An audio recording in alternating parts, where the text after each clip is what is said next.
Terima kasih Anda masih menyaksikan Kompas Siang, Saudara. Tiga pasang calon gubernur dan calon wakil gubernur Jakarta kembali beradu gagasan dalam debat kedua Pilkada Jakarta di Ancol pada Minggu malam. Dalam debat kedua, KPU Jakarta mengusung tema ekonomi dan kesejahteraan sosial dengan subtema infrastruktur, terintegrasi dan pelayanan dasar prima, pendidikan dan kesehatan, penanganan ketimpangan sosial, pembangunan ekonomi digital dan UMKM, serta pariwisata dan ekonomi kreatif. Seluruh pasangan calon gubernur dan wakil gubernur Jakarta kembali meyakinkan warga untuk memilih mereka dengan melontarkan sejumlah visi dan misi.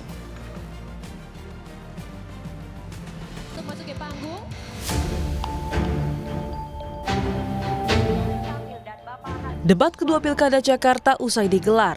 Dengan tema ekonomi dan kesejahteraan sosial, tiga calon cagup dan cawagup Jakarta memaparkan programnya yang paling realistis untuk warga Jakarta. Para cagup Jakarta menebar visi memajukan ekonomi Jakarta lewat UMKM. Dharma Pongrekun akan fokus membina UMKM dan mendorong produk lokal. Sementara bagi Pramono, bantuan akses promosi jadi sarana UMKM di Jakarta bisa naik kelas. Dan Ridwan Kamil akan mendorong digitalisasi pedagang pasar dan menghidupkan pasar tradisional lewat aktivitas ekonomi kreatif. Namun yang paling menarik menjadi bahasan ialah soal ketimpangan di Jakarta. Hal ini mengemuka saat calon wakil gubernur Jakarta nomor urut 3 Rano Karno mengatakan rasio Gini atau ketimpangan di Jakarta tertinggi di skala nasional. Memang tidak bisa dipungkiri, Gini rasio di Jakarta ini tertinggi secara nasional. Itu kenyataan. Karena di Jakarta ini golongan have banyak dan golongan rendah juga banyak. Nah, apa yang harus kita lakukan? Tentu pemerintah daerah harus berusaha menurunkan biaya hidup masyarakat. Pertama adalah pangan harus murah. Kita harus memperpendek rantai pasok, kemudian kita lanjutkan kontrak farming. Kita lakukan operasi pasar dan harus dikerjakan secara profesional oleh BUMD Pangan Jakarta. Nah, yang kedua, transportasi publik harus terjangkau. Armada harus ditambah, rute diperbanyak, terutama perluasan wilayah Jabodetabek.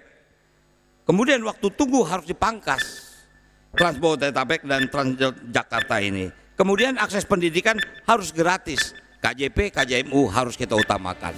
Mungkin itu. Sementara calon wakil gubernur Jakarta nomor urut 2 Kun Wardana menyebut warga Jakarta ke depannya harus memiliki pendapatan yang layak. Nominalnya pun harus disesuaikan dengan survei kehidupan layak. Kita perlu memberikan lapangan pekerjaan bagi semua warga DKI Jakarta. Jobs for all. Itu yang pertama. Yang kedua, dia juga harus mendapatkan pendapatan yang layak, yaitu dengan UMP ya, yang disesuaikan dengan survei kebutuhan hidup layak atau KHL ya. Karena kalau kita hanya melihat dari pertumbuhan ekonomi dan juga inflasi, kekhawatirannya adalah dengan meningkatnya harga bahan pokok sehingga dia tidak bisa hidup dengan. Lalu, agar ketimpangan di Jakarta tidak terjadi begitu tinggi, calon wakil gubernur Jakarta nomor urut 1 Suswono menjanjikan satu kartu untuk semua, khususnya untuk bantuan sosial. Kartu kamu, kartu Jakarta Maju.